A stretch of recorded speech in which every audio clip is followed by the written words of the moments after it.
রক্তাক্ত কণ্ঠস্বর বিকল ক্রন্দন ধ্বনিরে প্রকম্পিত হয়ে যায় গগন নাই অনুমান সত্য অটে মোর কেহি এক নারী পরি দ্রুপুত্র কবলে হেউছি ধর্ষিতা সূর্য বংশর দায়দম রখিবি নিশ্চয় কুলর মর্যাদা রখিবি নিশ্চয় কুলর মর্যাদা এবে যায় করে অন্বেষণ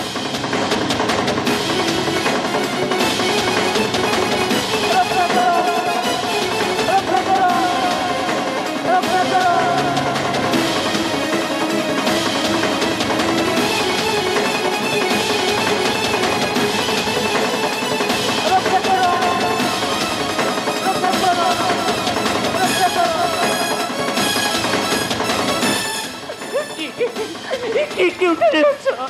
मत रक्षा करो प्रभु हे भगवान रक्षा करो प्रभु पिताश्री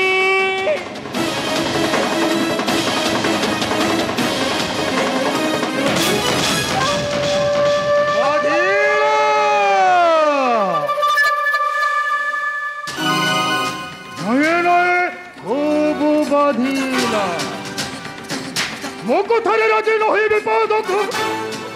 কলো নিমন্ত্রণ